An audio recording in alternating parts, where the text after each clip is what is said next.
portion of the news brought to you by McDonald's. McDonald's, I'm loving it.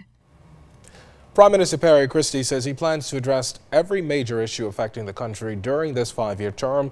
In particular, the Prime Minister wants to touch government corporations that are struggling financially. Now, one of those is Baha Mar. Mr. Christie said the national airline has cost taxpayers millions, and he hinted that change could be on the way. Better for the people who work there, it could be better for the country, that we are able to make it a much more meaningful airline in terms of its impact on the economy of the Bahamas. I have a lot of expressions out there where people who I would like them to talk to me, people who have spoken to me. The Bahamas will be the center of attention next year as it will host the IAAF World Relays. It's a first for the country as the world's greatest athletes will flock here. Altavi's Munnings attended government's press conference this morning announcing preparations for the global sports meet. The dates, May 24th and 25th, 2014. That's when more than 1,000 athletes and officials from more than 200 countries will compete in the Bahamas at the 2014 IAAF World Relays.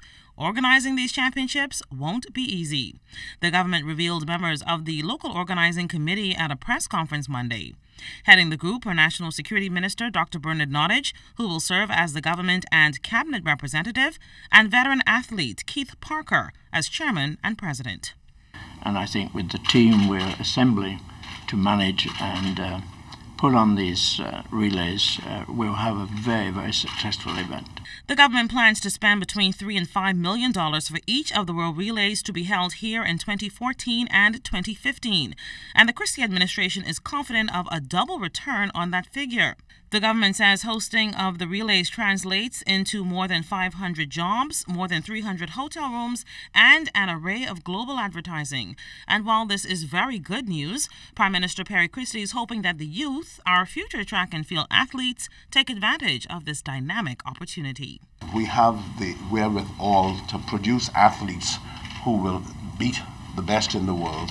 And so we want never to give up on the commitment to develop our athletes and our athletics, our sports really, in our country.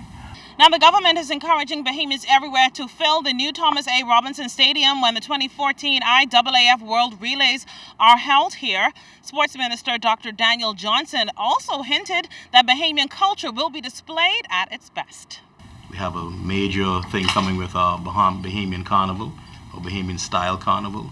So you may see a preview of one or two of the things we have planned on a massive scale. We have young people involved in that, obviously. We have the opportunity on several occasions to do this showcase. Altavi's Munnings, ZNS Network News. The new officers of the Progressive Liberal Party's new Providence Women's Branch were officially installed during a ceremony at the party's Farrington Road headquarters yesterday. There are 13 elected officers, 27 executive members, and over 200 active members of the branch. Progressive Liberal Party leader Prime Minister Perry Christie charged the new executive team to stand up for Bahamian women everywhere and announced that the Women's Branch will play a leading role in policy development. We are going to activate the Leadership Council, we are going to activate the political committee, and those are areas in which your women will be able to participate and bring to bear your views as mothers, as wives, as girlfriends, as citizens. However those views are formed, you'll be able to bring them to bear on the policy matters of the party. Also issuing a strong charge to the PLP's new Providence Women's Branch was the party's first female national chairman and Minister of Transport and Aviation, Glenys Hannah Martin, words that the new chairman, Shireen Poitier-Johnson, has accepted in order to propel the role of women. You, the officers and members of this women's branch, are leaders in an organization that is a branch of a powerful political organization. It is a powerful political organization not only because it forms the government of the day, but because it is emblazoned in our national history as the organized force that brought together all the forces for liberation. Our mandate from our Prime Minister is to honor women on a national level who have contributed to the development of this nation. Well, 8 young ladies competed last evening for one crown, one title, one life-changing experience, the chance to become Miss Bahamas Universe 2013. It was a night of suspense and intrigue as the Miss Bahamas organization celebrated the golden era. Andrew Knowles was there for it all. It was the ultimate beauty face-off. From the onset, the competition was fierce, and the exquisite 8 dazzled the audience with their opening number to the sounds of the Caribbean slide. The ladies got to show off their intelligence and wit in a brief onstage interview, then strutted their stuff in the swimsuit competition. Later on in the evening, it was pure elegance and sophistication in the evening gown competition as the contestants glided across the Atlantis theater stage. But then came the first turning point of the night, the cut to the top 4. Miss Long Island, Tavette Darville, Miss Park Lane Jewelers, Lexi Wilson, Miss Builders Mall and Liquid Courage, Shanae Strawn, and Miss The Daily Grind Cafe, Chantel O'Brien, would all secure a spot in the final. The final 4 then faced off in the final question. If you had to choose between beauty, money, or integrity, what would you choose and why? And then there were 2. The first runner-up is Miss Chantel O'Brien. This means Lexi Wilson is the new Miss Universe Bahamas. Placing second runner-up was Miss Long Island Tavette Darville, and crowd favorite Miss Builders Mall and Liquid Courage Shanae Strawn snagged 3rd place. The new queen told ZNS News about her platform. I'm going to implement Get Fit Bahamas. It's modeled after Get Fit America. And what you do is, after school, you implement exercise programs for the youth. And also you can go to local communities and start a Get Fit program, which it focuses around exercising, water aerobics, which we can definitely implement in the Bahamas since we have so many beautiful beaches here. But first, Lexi will focus on representing the country at the Miss Universe pageant in Moscow, Russia, in 2 months. We're going to give her like maybe 2 days to rest. And then the work begins because we have to make sure that Lexi's the one to break the curse. We are hoping to have our very first Miss Universe placement. Hope, hope, pray. And I know she will work hard and hopefully she'll bring it home.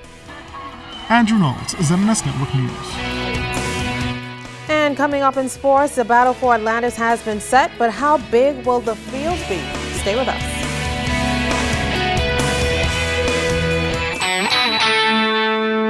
This portion of the news was brought to you by McDonald's.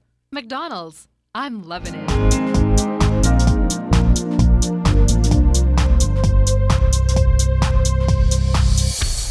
This is your Royal Fidelity Business News. I'm Jimenita Swain. Officials at the Atlantis Resort property say they are confident that they will be successful in a bid to refinance up to $2.2 billion of its outstanding debt before September 2014 deadline. Brookfield's Hospitality President and Managing Director George McIntunis says it's an issue of who would provide the funds rather than if it would be forthcoming. The one and only Ocean Club is included in the refinancing, so McIntunis says it's possible that the resort owners, Brookfield Asset Management, may invest more money to reduce the debt burden size. Mega resort giant Baha Mar is still working to attract as many Bahamians as possible back to the Bahamas to render their skills in the tourism and business sector. Baha Mar and the Bahamas Consulate Office in Atlanta, Georgia are teaming up to host a Discovery Day mixer next month. There will be an estimated 8,000 positions that would be available at the $3.5 billion development set to open in December 2014.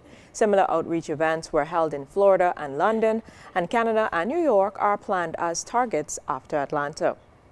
And would you put up your designer handbag to secure a loan? Well, Reuters is reporting that a Hong Kong-based company is offering cash-strapped customers the opportunity to pawn their Gucci, Chanel, Hermes, or Louis Vuitton luxury handbags. The mortgage brokerage firm Yes Lady Finances is offering loans within half an hour of up to 50% of the new bag's value. Customers have 4 months to repay at an interest rate of 4%. If the clients fail to repay the loan, then their bags are sold. However, Yes Lady officials say most people repay to retrieve their prized possessions. That was your Royal Fidelity Business News. I'm Jimenita Swain.